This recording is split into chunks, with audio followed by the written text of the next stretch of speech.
एक धोबी का गधा था। गधे का नाम था उद्धत। वह दिन भर कपड़ों के गट्ठर इधर से उधर ढोने में लगा रहता। धोबी स्वयं कंजूस और निर्दयी था।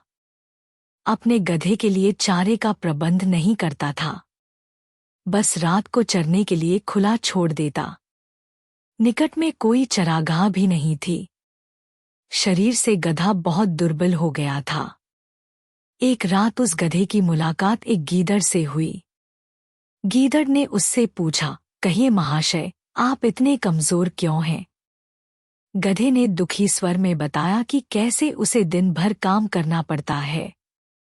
खाने को कुछ नहीं दिया जाता। रात को अंधेरे में इधर-उधर मुंह मारना पड़ता है। गीदड़ बोला, तो समझो अब आपकी भुखमरी के दिन गए। यहाँ पास में ही एक बड़ा सब्जियों का बाग है। वहाँ तरह तरह की सब्जियां उगी हुई हैं। खीरे, ककड़ियाँ, तुरई, गाजर, मूली, शलजम और बैंगनों की बहार है। मैंने बाग तोड़कर एक जगह अंदर घुसने का गुप्त मार्ग बना रखा है। बस वहां से हर रात अंदर घुसकर छककर खाता हूँ और सेहत बना रहा हूँ। तुम भी मेरे साथ आया करो। लार टपकाता गधा गीदड़ के साथ हो गया। बाग में घुसकर गधे ने महीनों के बाद पहली बार भरपेट खाना खाया। दोनों रात भर बाग में ही रहे और पौ फटने से पहले गीदड़ जंगल की ओर चला गया और गधा अपने धोबी के पास आ गया। उसके बाद वे रोज रात को एक जगह मिलते, बाग में घुसते और जी भरकर खाते। धीरे धीरे गधे का शरीर भरने लगा। उसके बालों में चमक आने लगी और चाल में मस्ती आ गई। वह भुखमरी के दिन बिल्कुल भूल गया। एक रात खूब खाने के बाद गधे की तबीयत अच्छी तरह हरी हो गई। वह झूमने लगा और अपना मुंह ऊपर उठाकर कान फड़फड़ाने लगा। गीदड़ ने चिंतित होकर पूछा, मित्र, यह क्या कर रहे हो? तुम्हारी तबीयत तो ठीक है। गधा आंखें बंद करके मस्त स्वर में बोला, मेरा दिल गाने का कर रहा है। अच्छा भोजन करने के बाद गाना चाहिए। सोच रहा हूं कि रहजू राग गाऊं। गीदड़ ने तुरंत चेतावनी दी, नन, ऐसा न करना गधे भाई। गाने वाने का चक्कर मत चलाओ।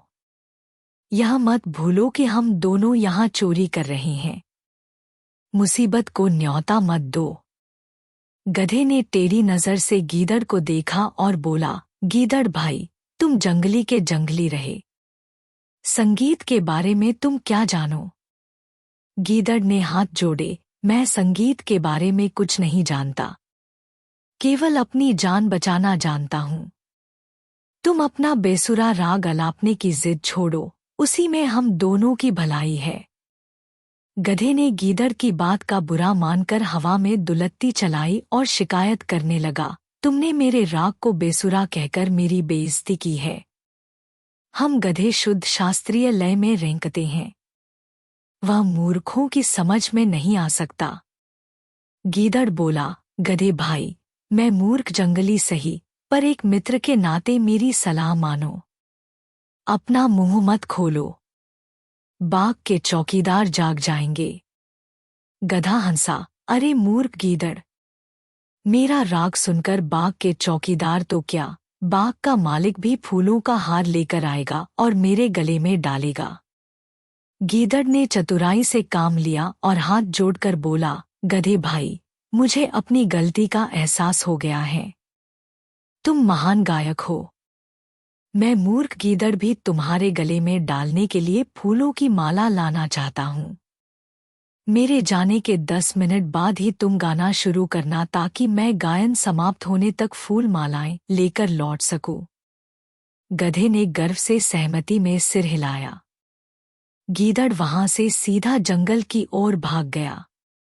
गधे ने उसके जाने के कुछ समय बाद मस्त होकर रेंकना शुरू किया।